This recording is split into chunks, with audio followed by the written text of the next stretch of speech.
Alright, what's going on, y'all? I'm back with another vibe, another episode. Welcome to the franchise. Back at it again today to start back on some NBA takes right now. We know that the NFL, of course, is king. Really takes over all of all of the content out there for people to talk about, all the takes, all the eyes that's on it, all the attention that's on it, because football is like, it's like the steroid addiction for most of us sports fans out here. It's the biggest product out there. It's the most fun to watch. So I still want to get into NBA now since we got a little bit of time, a little break in between these next couple weeks. With the Super Bowl and the Pro Bowl in between and everything like that. But we'll talk about that shit later. But and for right now, I want to get back to talking to a little bit of some NBA again. Talking about kind of what's been going on recently. My takes on the things that have come to my mind with tapping back into, watching some basketball. I have been tuning into a few games that I've been able to catch within the last 3 weeks. Caught a couple little highlights, here and there in the last 3 weeks as well. Mainly just certain topics that popped up and everything like that. So with that being said, I want to get straight into it with the most recent story that I seen this week with the trade rumors and stuff. So we're gonna start off first with D.Fox. So they're saying that he wants a trade now, which I ain't gonna hold you. I'm kind of surprised about this. I would think that he will be the franchise player like he is now in his prime for the Kings and for years to come as they keep building out the foundation or the team they've been putting around him and everything like that through the years. I've seen this being a team they've been playing together for a long time, and then they added a new piece in DeRozan this year, which is a good veteran player, efficient scorer, and everything. Not somebody that's always gonna have big numbers games, but he'll put up a big game or two here and there, or three or four throughout the season. More about the playoffs where we got to see him at, which we haven't seen him there in a little while. Seen him in some play-ins with the Bulls, but not the playoffs. So, but back to De'Aaron Fox. Like I said, I'm kind of surprised about this because, he was their top pick. He's in his prime right now, still young as well. Was putting up really good numbers last year and the year before. One of the top fourth quarter scorers in the game. And really good at not just on offense but on defense also. Had his running mate with him from college at Kentucky when they was both putting up crazy numbers and highlights and shit like that. With Malik Monk coming off the bench, you got a guy like Sabonis who's grown with him as well. They played together after that trade for Halliburton. And then all the other guys around him, you got a young player who's a fine player in Keegan Murray, 3-point shooter guy, can play some defense also. And, some other pieces around there with him as him being the focal point, though. I'm surprised because I would think that the Kings will be smart enough to try and really lock this man up or put everything in place for him to still stay around with the franchise and keep building around him or building towards, not just around him, but keep building their team towards getting to a championship or at least getting past the second round. You've seen them a couple years ago really give, they gave the Warriors some work in that series. I believe it went 7 games, right? They ended 7 games or whatever. But, the Warriors just had more of the experience. They toughed that series out. And, they went on to be champions that year. So, what I'm saying? It ain't nothing to just be like, oh, yeah, whatever. They really bummed up and flopped in that series. Nah, they gave Golden State work, and they actually ended up playing a championship team that went all the way. What happened after that, I don't know. I felt like the Kings was one of those teams that was on the come up as well. One of those teams that you'll be seeing with the likes of OKC, the new wave of young niggas that are veterans now, that are gonna be battling for the Western Conference to get to the finals or be those competitive playoff teams that you got to worry about for years to come. And last year and this year it ain't looking like that. I seen that they did fired a coach Mike Brown some weeks back. A bit of some old news and shit. I guess they needed a new voice in there, new little change up and shit like that. I caught a little clip online some weeks back too of Mike Brown talking to D.Fox, I guess in the shoot around practice or whatever, took him to the side and was talking to him for a minute. And you can see niggas in the comment or whoever posted being like, yeah, he basically just tuning him out, not really even listening to shit he's saying. And that's dead how it kind of looked there. So I thought with the coach fire, maybe it's like, all right, let's get someone in here that, sees a better vision for me or for my play and for a better vision for the whole team also, so we could get back to where we was at. But I guess that's not really happening. So he wants a trade. He wants out of Sacramento, and Sacramento is on some shit like, well, we don't really know if this nigga is going to commit to us when he's a free agent or commit to us now so that we don't got to worry about him being a free agent in 2026. So it's kind of looking shoddy and shaky from both vantage points. But yeah, I'm surprised about that because, De'Aaron Fox, man, he gets busy. You know what I'm saying? He puts up numbers. Like I said, one of the top scorers in the fourth quarter where you got to have it. That's why I like to see star players really do their work. Also, like, go crazy in the third and fourth quarter, especially in the fourth quarter. Don't disappear. Don't shrink. And he one of them guys that, he going for blood in the fourth quarter. He trying to score the points he can and put the game away and really seal it. And that's what you love to see from your young star players there. But, man, you wanting to trade out now, basically the franchise player, like I said, I'm still surprised by this shit. It's crazy. Another thing I heard that I'm surprised about is he has a destination in mind.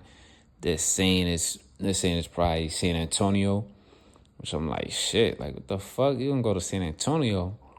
And I get it, you're gonna want to play with Wemby. And I think Wemby is one of those players that, once he really puts it all together, because he's already putting it all together, and once it gets all together, especially with the team around him and everything like that, that's going to be the next dynasty. It might be the next dynasty there, because I don't know who the fuck is going to stop Wemby. Who's going to rival him, who's going to match him and everything. Like, I think, yeah, he can be stopped and everything. People can compete with him, but it's just like, yo, once he really puts it all together and there's no stopping him, there's going to be no stopping him. You 7'4", you can shoot the three, you can dribble, you can pass, of course he blocking nigga shit. He out there playing volleyball in the paint. Anytime you go in there, he's sending nigga shit. He could play D, good shooter, good scorer, and he has the mentality. So once they go and they run and rattle off one chip, it's going to turn to 2, probably turn to 3, maybe turn to 4 or 5. You know what I'm saying? So him wanting to go to San Antonio, I understand that, playing with Wemby and being a part of that as well, being part of a possible dynasty. That's just how I kind of look at it, just having a little bit of foresight on that. I'm not saying it's factual. Of course, a lot of things can happen with other franchises, other players and teams, but I'm just saying, like, who the fuck's really going to stop a guy like Wemby who could do everything inside and out? And then you bring a guy like Fox to the fold while you keep building out your roster. It has a big potential in the future to be a possible dynasty right there. But, going to San Antonio, what'll be tough to me looking at it is like, damn, who they going to give up? Because they're going to have to give up a lot. That meaning you're going to give up part of your plans of continuing to build the roster with some first-round picks or using those first-round picks to trade for other supplemental pieces where you don't necessarily need a big star, but you have some of those other utility guys or those starters that they're not superstars, they're not stars yet, but they are in development to turn into a star. And you actually have one of those possibly, or a couple of those possibly on your roster that you drafted in guys like Keldon Johnson, who comes off the bench now. Not a superstar, not a star, but a good role player or guy off the bench who probably, if he started, he could turn into a star for that team. Not a big star in the league, but a star for that, whatever team he was starting for. And then you got the young boy, Stephon Castle, who I believe they drafted, right? I caught him on a couple highlights, catching bodies and scoring, putting up numbers and shit. You know what I'm saying? And he's young. You just got him. He could potentially turn into that next star with Wemby and be a part of that run when they start gearing up for shit. You know what I'm saying? So you're gonna give them two up, and maybe Devon Vassell also, who is he puts up some 3-point numbers here and there, or hit some maybe 2 or 3 threes a game. He's an important piece. You're gonna have to give all of that up for Fox and still continue to build, which is not a bad idea. Would it be something that I would want to do if I was whatever the 2K GM or whatever? Not really. But either way they go with making that move, it could work. But him wanting to go to the Spurs, shit, I guess I ain't mad at him. You want to play with Wemby and you want to win, or you want to be a part of winning in the near future, especially when you start getting up there as a vet. I mean, he's still young, but when you start getting into those mid or the late 20s, early 30s, you want to at least say that you made it to a championship, you made it to a West Coast Conference, or you actually ultimately won a championship at that stage of your career, especially when you've been, when you've been so good from early in your career, you know what I mean, and in your college career as well. You know what I'm saying? You want to at least be competing for those things. And you can see it with De'Aaron Fox. He has that mindset. He wants to win. He's got the mindset. You know what I'm saying? So he's got the mindset that he wants to be a champion. He wants to win some games. He wants to compete. He wants to be in competitive games throughout the rest of his career. So that's what that's saying to me. And speaking on that, I think I'm not going to say fits, but other teams to maybe think about out there that he probably could go to or may want to go to. I don't know. It might sound a little crazy, but this is what this is about. You want to have fun with it and just thinking, because, like I'm saying, I'm still surprised. I'm like, you shouldn't want to go nowhere. Like, you the franchise player there, and they building. Y'all all been playing together for so long. Y'all played well together, all of that. I mean, obviously not well enough in this season and last season to get in the playoffs or start or winning more in the playoffs and shit, but just maybe a new coach and some new schemes or whatever and get y'all shit together. But, other teams maybe the Lakers. Would you want to go to the fucking Lakers? I mean, you could go there, do your thing. LeBron probably gonna retire soon, so it makes a little space for you. You play with another dude who's he's a veteran and he still puts up numbers when he wants to. Anthony Davis. But then they trade for you, and it's going to clear out some of those other young guys that you probably would have a little bit more cohesiveness playing with, that are like utility starters or good guys off the bench and shit. Like the Austin Reeves and, Hachimuras, whoever else they got. They're going to have to give those guys up for you. You know what I'm saying? So Lakers, maybe. I don't know. And then another team that came to my mind was maybe what? Where you going to go to? Fucking Phoenix? You going to go to Phoenix and play with Devin Booker? Because it don't look like that nigga going anywhere anytime soon. And even if he do, he got the same questions he got. And like, damn, where the fuck you really going to go and fit? Not even just a fit, but where the fuck you really going to go that you're going to be able to play and win with that team without them gutting a good part of the roster that still contributes, you know what I'm saying, that produces results that's needed to be a competitive team or a competitive playoff team or a championship team, you know what I'm saying? And I was thinking that Phoenix, maybe you're going to go to Phoenix, you know what I'm saying, play with KD, because it looked like KD ain't going to want to stop hooping anytime soon. Maybe he got 2 more, 3 more that he want to play and be productive still, but take a little pressure off him. So you got a guy like De'Aaron Fox who could close out the fourth quarters. You're going to play with KD and Booker, but then they don't have no bench like that right now. And then they really ain't going to have no bench for after that. You know what I'm saying? So a lot of the load is going to still be on you, which is cool. If that's what you want to do, get your numbers also. But you need a bench. You need those other guys that aren't just the stars to contribute. And we've seen that in the past couple champions, that's what you need to win a championship. Right now is how it's looking in the NBA. Just from my eye, that's what I'm seeing. It's not only just about the stars. Yeah, the stars, you need that too. You need maybe a big 2 or a big 3. Yeah, it'd be even better if you're able to develop those, at least those big 2, and find a way to get a big 3 that was probably just a star or a really good starter to a star on a certain team. Yeah, but that bench, I know, and other players are always really important that are a little under the radar, you know what I'm saying? But they produce results. They're efficient. You need those players too. But you go to, maybe Phoenix, and then the other team that came to my mind is shit, nigga. Would you fuck around and go to Orlando? Go out there and fuck with Banchero. They a young little squad and shit, and some of those young niggas that's on their squad right now that is whatever, just there doing whatever, they contribute a bit. You know what I'm saying? I'm not gonna lie, I don't think nobody's really gonna miss them like that. So if you go over there, get it popping with Banchero, the East can be there's teams that it's nice in the East, but all them teams can be knocked off, and a lot of those teams is vets, and you need that young team to knock some of those teams off, like the Bucks and the Celtics of the world and the Knicks of the world and stuff, who again some guys that are not getting up there, but they're vets and they could be beat. I mean, it's the Knicks. You know what I'm saying? Like, go get shit popping in Orlando maybe. And who they gonna trade? They could trade people. Go get Jalen Suggs, get Cole Anthony out of there.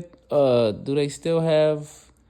I don't think they still got Mo Bamba. Mo Bamba's on the Lakers, right? Or maybe Isaac. Is it the other dude, Jonathan Isaac?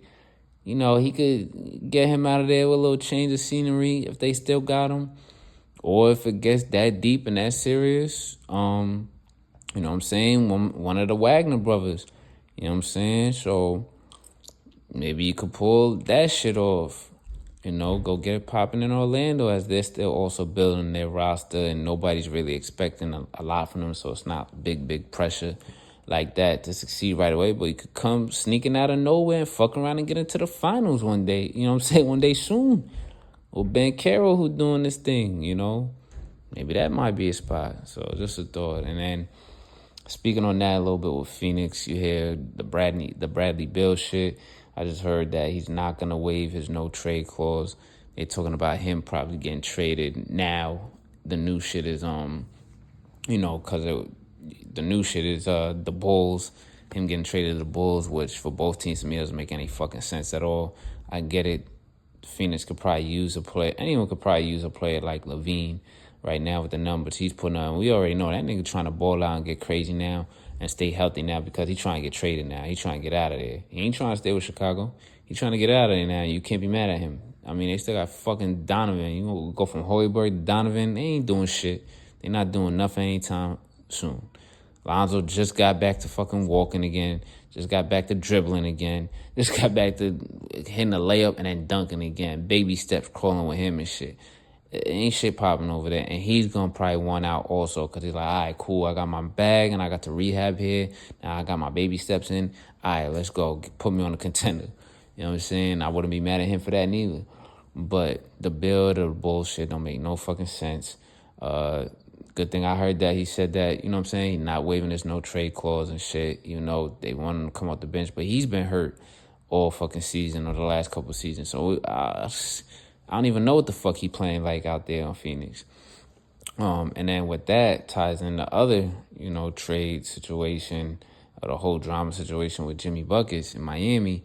They talking about that trade because Jimmy got his heart set on being in Phoenix. And they talk about trading Bill, some trade for Bill with the Heat so that Jimmy Butler could get to Phoenix. And I think the Bulls are also still intertwined with that type of trade thought and everything like that, right? With the Jimmy Buckets thing, I don't think that's a good idea. I get it. You want to hoop with other hoopers that's killers that really want it and shit. But you're going to be balling with KD and Booker. And it's really going to be all three because y'all going to, again, another situation like they did with KD where it's basically going to gut your bench or the other guys that you need to get involved and produce results. You're going to gut that for you to get there, and it's just going to be y'all three all the time. So that means you're willing, especially at this stage in your career also, to come off the bench just like Bill did and get shit shaking like that to try and get a championship. And that's probably what you're going to have to do with the way the roster might fill out after the trade and shit. You know what I'm saying? And with his attitude and everything, him with his mindset I won't say attitude, let's say his mindset. With his mindset and how he likes to approach the game, and him and Katie at the same age and shit like that, you think that's really going to gel and mesh well? You think Katie want to deal with another personality that's similar to that, another mindset, you know what I'm saying, similar to that and shit, where he had to play with Draymond and all that? I mean, I would say totally different Draymond and Jimmy, but it's still a certain kind of mindset that is, you know what I'm saying, that's coming there that, you know, we could see, or it's been a bit documented that Katie not really going to do well with that type of, you know what I'm saying, mindset around him like that when playing ball, even though he just cared about just hooping and playing ball. I don't know about this stage in his career. He really cares about competing for championships and shit. But he's still a championship caliber player, even in this stage of his career. Jimmy right now, I'm not sure. Not so much unless he's somebody who's willing to be taken off the bench or not be used in high volume with another player or two that could be used in higher volume, or that's a star or a superstar. You know what I'm saying? Then it's like, yeah, Jimmy's a championship piece. He's a player that could be he's a player that could be a piece on a championship contending type team. And that's why I think he would mesh a little bit better to me. I think he would mesh a little bit better being traded to a team like the Dallas Mavericks, where there are some veterans there. You know what I'm saying? You got a guy like Klay Thompson, who was a veteran. He got casted off from his original team. You know what I'm saying? They can mesh well off the bench together or whatever, or alternate and stuff. But then I don't know if Dallas wants to part ways with some of their young talent or some of the guys that's been there also fighting through with Luka and shit like that found a hole like a PJ Washington. I don't know if they want to part with players like that to get Jimmy, but it may be something they just got to pull the trigger on. You know what I'm saying? So I think that would make a little bit more sense. But shit, who the fuck knows what's going to happen? You know, the NBA is fucking crazy, especially with the trade deadline or the All-Star weekend coming up soon. That's when a lot of crazy shit either happens or, you know what I'm saying, a lot of crazy shit don't happen. I feel like the last few years kind of been good, kind of been up and down. Some been fun to see. Some be like, oh, all right, thought something lit was going to happen. And some been like, all right, it wasn't that lit, but these moves made some shit jump. You know what I'm saying? So we'll see on that one. Next, I want to get into the NBA standings right quick. Just want to get into who the top dogs are right now in the East and West. This is for me to get into, not being able to watch as many games, catching a few in the last few weeks. And anyone else that probably hasn't been paying attention, of course, with the NFL, all the odds on that right now. But we got right now in the East, right? Cavs number 1, Celtics number 2. Knicks is the 3 seed, and the Bucks is the 4. Just crazy because was losing crazy early in the season. I knew they would get back in position, but maybe at number 6 or 7. But now they at number 4. I mean, but it's the fucking East. So on the West, you got OKC's number 1. Houston and them young boys with Ime Udoka going crazy at number 2. My boy Jalen Green, I like Jalen Green. I like his game. I like when he got drafted too. So it's cool to see how he's been progressing in his young career so far, and the other young dudes around him as well, progressing. You know, guys like Şengün, and I think it's Ken Whitmore. I think he comes off the bench, but he still be doing numbers. And you got other niggas that surprise you like Tari Easton and shit. And now Amen Thompson coming crazy now. You know, but yeah, shout out to Houston. Them young boys doing their thing in second place. The Grizzlies, who I thought it looked like a little bit of a shaky start. I'm like, man, shit, these niggas. But they number 3 now. And then Denver's number 4, of course. They're still good. You know, they were the defending champs not too long ago. They're still good. They still got the same roster, same team that been playing together. Some veterans there mixed with some young veterans as well, some young players and shit.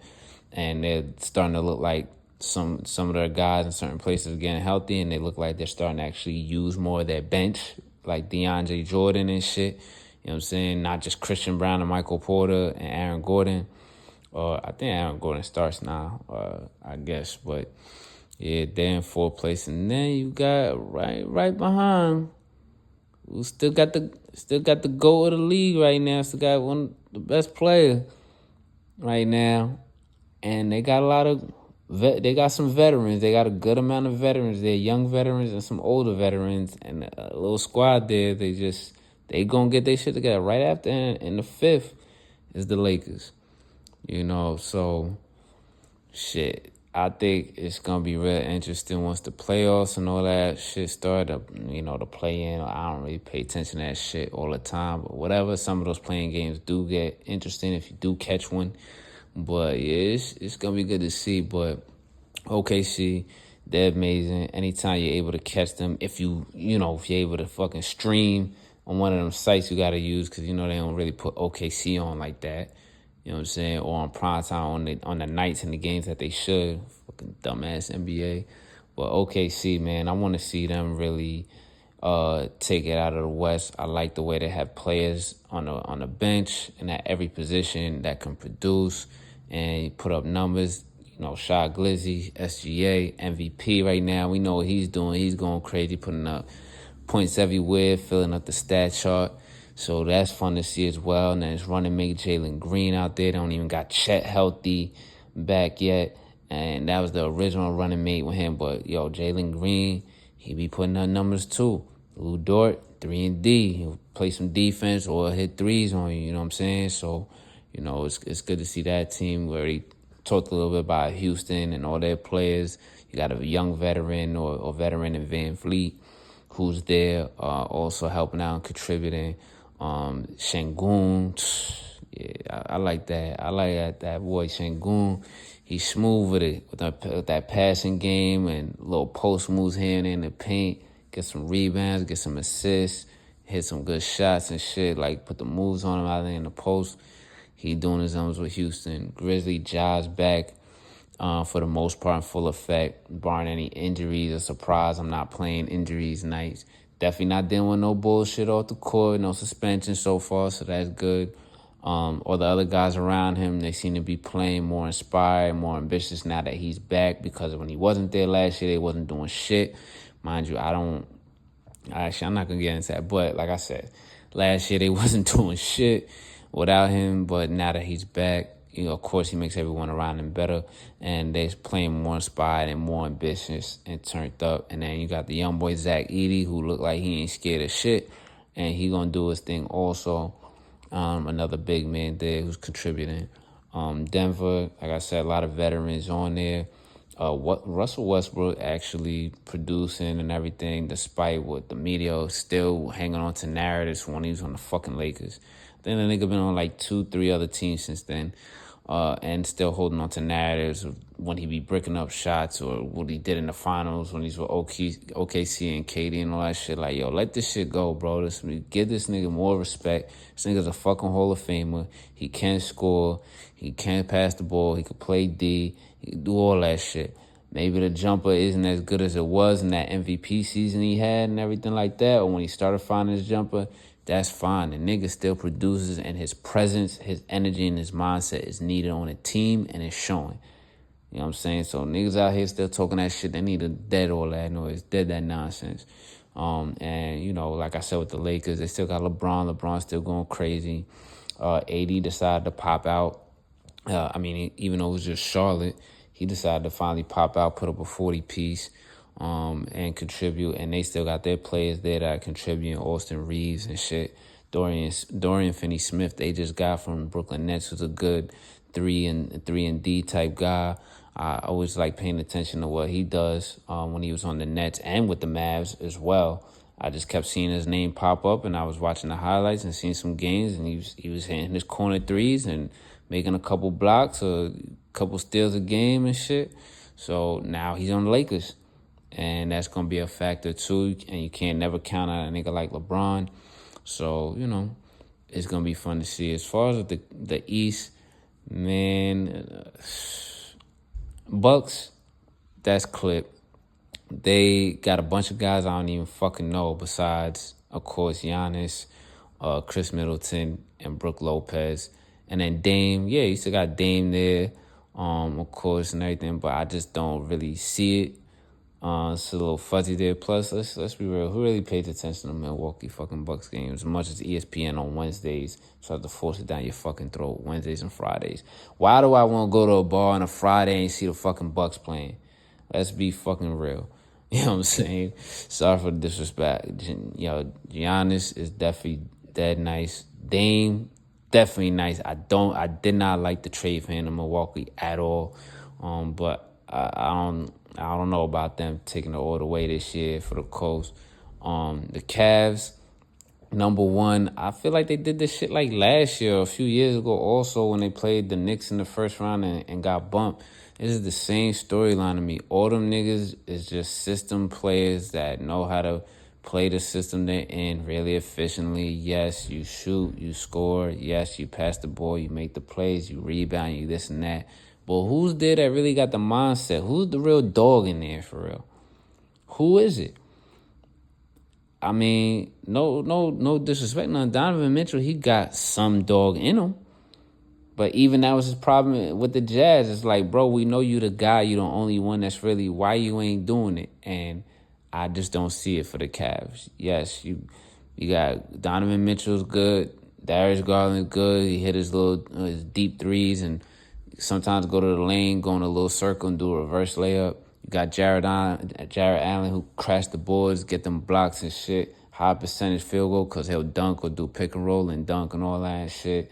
Evan Mobley, he does whatever it is that he does. You know what I'm saying? And I think he's nice. I just feel like he should be a little nicer. I don't know. But he's nice. He's a good piece. I don't know what the fuck y'all bench is besides Isaac Okoro, who could play some defense if he even is still on the team or gets minutes. And then you got George Niang and shit who just be getting on niggas' nerves and shit. Maybe hit a three or a couple shots here and there and shit. But like, I'm saying, what else y'all really got? What dogs y'all really got? I get it. Y'all got the number one seed right now and shit, but y'all could be beat. I feel like anyone else, even a Detroit, could probably fuck around and beat y'all. Like, you know what I'm saying? Y'all could definitely be beat by the Celtics. Everybody know that. Y'all could definitely be beat by New York.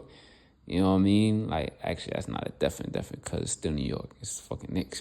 But I think even the Bucks, if they had to take y'all in a round or in a 7-game series, could probably take y'all. And I don't even know who the fuck those motherfuckers are, but I just know that they tougher than y'all. Whoever the three dudes I do know, the 3 or 4 dudes I do know in their squad, I just know they tougher than y'all. Just that from what I see. Maybe this is the year y'all prove it that I'm wrong. You know what I'm saying? Which would be cool also. Because like I said, they got some nice players there.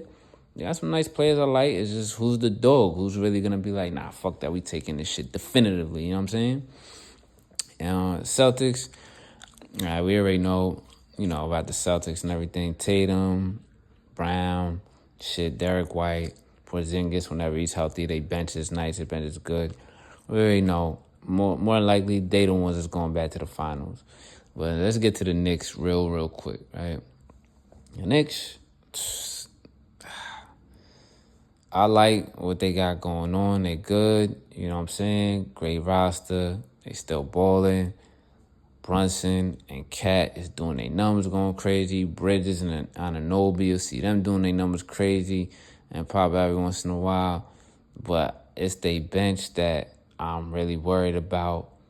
Who they got there, who else is there, you know what I'm saying, coming off the bench to really make them big impact plays, because you traded away DiVincenzo, you traded away Randall. Not that we saw Randall last year like that, he was hurt, but DiVincenzo was a big energy guy, big presence, that mindset, that production off the bench or when he had to start. You know what I'm saying? It made a difference. You know what I'm saying? I could be wrong here. Randall, I think they needed to trade anyway. I just wouldn't have made that trade.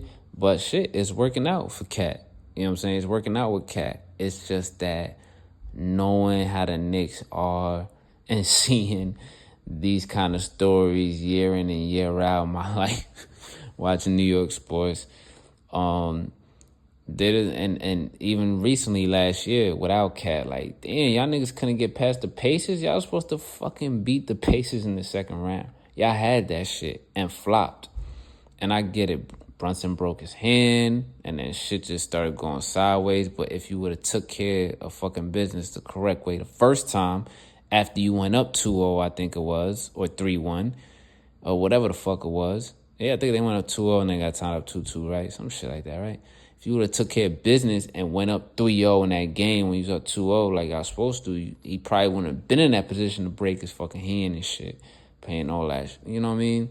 Then we would have seen what if y'all really ready for the test and seasons to come, or even that year against the Celtics, and give them a little bit of work last year. But we know how that all ended, and I think that a similar situation could happen again. I get it. You got Cat now. Cat is crazy and nice, but he's somebody I got questions sometimes a little bit too. With his toughness or his tenacity, you know what I mean, when it comes to them big games in the playoffs. You know, because let's not forget, last year in the playoffs, it was mainly Ant-Man that had to really, you know what I'm saying, let his nuts hang and drag the team with him and inspire them and get them turned up to get to the next round and beat them motherfuckers. So it wasn't Cat all the time. While Cat was hitting his threes, and he just kept staying out on the fucking perimeter and then kept playing defense on the perimeter too. And I get that. They were stretching him out there on the other big man and shit, but it's like, nah, son, you got to switch that up and that mindset. But, we'll see. I think that with the Knicks, it might fuck around and be a similar situation where if they got to fuck around and play someone like the Bucks, or let's even say some crazy shit, they got to play someone like fucking Orlando in the second round or some shit, which they're probably, how it stacks up, they're probably end up playing Orlando in the first round and sweep that shit. But whoever they play in the second round, I feel like it's going to be one of them situations again that they should win and they'll lose in a 7-game series. You know what I'm saying? But it'll be dope, though, if that don't happen and they do play in the Eastern Conference Championship. But even then, let's be real and come back to reality. They'll lose in that shit to the Celtics, and the Celtics probably go to the finals. You know what I'm saying? And, with that being said, I do want to touch on a little bit what I said when they were like, I said something about force feeding us the Bucks.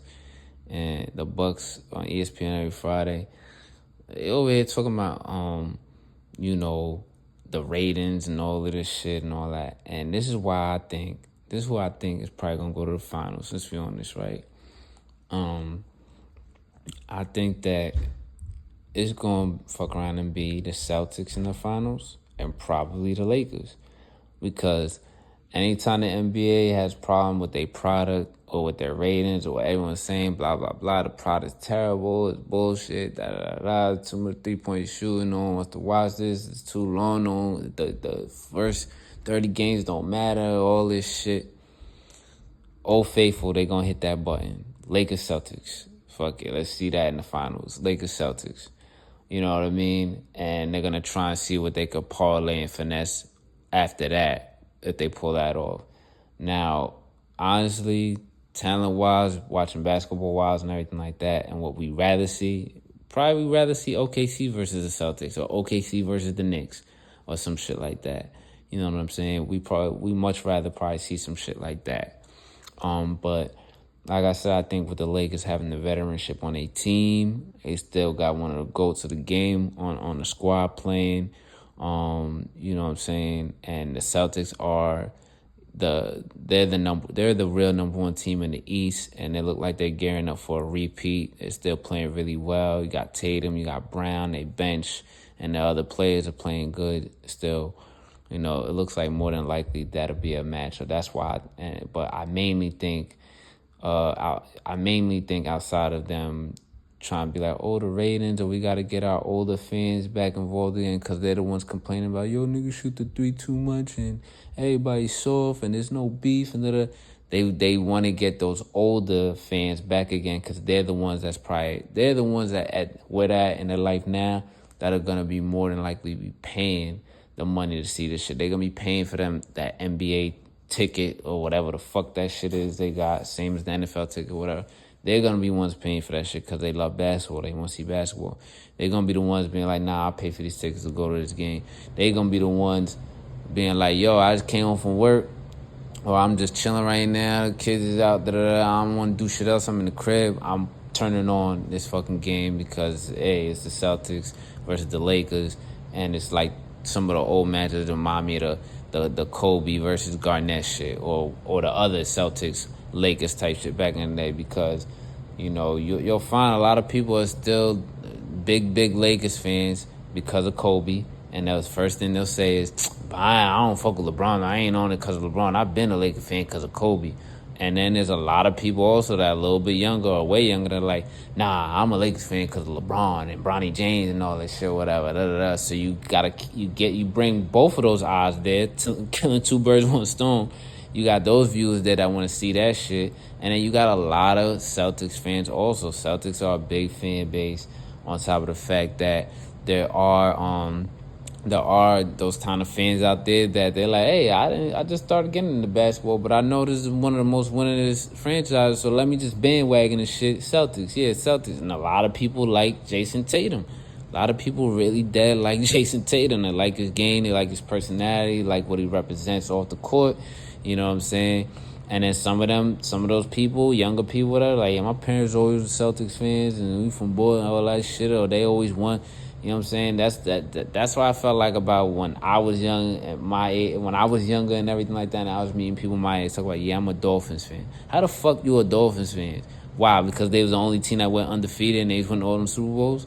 Get the fuck out of here. We in 2000-something. The Dolphins ain't won shit, and they still haven't to this day. So I think you got, to that point, you got a lot of, like, little Celtics fans that's out there like that too. Well, yeah, they always win. They got mad championships, and they just won last year, and I like Jason Tatum, so fuck it. So that brings odds there, ratings up a little bit, makes it seem like, in some kind of way, finesse way, that it's improving the product too, because people want to see those two stars and want to see if Tatum is really the true superstar that the NBA probably wants to force down your throat, but nobody believes it yet, against the old guard, or the guard is changing, where you got the real superstar, mega superstar, and LeBron. Even though he's aging, it's probably his last year. He got to play with his son. He also has AD, who's a star. I would say that AD used to be superstar-ish, you know what I'm saying? But he's still a star when he wants to pop out like that. You got them, and they got the veteran experience. You got J.J. Redick, who's a rookie head coach that everybody's doubting, and all the shit he has to go through this year as far outside of the NBA and just within the NBA. You know what I'm saying? It's going to be interesting to watch. And then fuck around and see LeBron. Can LeBron get the fifth one? Can he get a ring also on his way out? You know what I'm saying? Or at this age, it'd be fucking crazy. You know what I'm saying? So I think a Celtics-Lakers finals is probably what's going to happen. You know what I'm saying? As far as that with the product. But also, both those teams are really good. I even said this even before having this thought popped up in my mind. The Lakers should make the finals. The Lakers are a team that should make it to the finals because they should beat even a younger team that's more twitchy, really good, and a great system together. They should be able to beat a team like OKC as well in a series, because they got the veteran leadership. They got they got the GOAT of the league on there, the most recent GOAT of the league on there, and AD and some other players and shit, that been in the league. You know what I'm saying? I know SGA been in the league long too, but them other guys, they still up and coming too. They are young vets also. So they're gonna have a taste of this real veteran playoff basketball. We're gonna show you how to really take it and shit. Cause they lost last year to Dallas, I believe it was, and that was tough. It's tough to watch. But for right now, that's all I got on this episode of Volume 21 of Welcome to the Franchise. Definitely gonna try and come back and shoot some more videos talking about some NBA, a little bit more NFL, some other areas and everything this week. But yeah, this was fun to get back into the NBA. I want to talk about it some more. We got the All-Star Weekend coming up, and I definitely got to get into some of the changes that probably could be made to improve the product of the NBA, ratings, especially the fucking All-Star game and all this other shit. But for right now, that's it for me. Y'all out there, be easy. Enjoy your games all throughout this week. I'll be back with another one.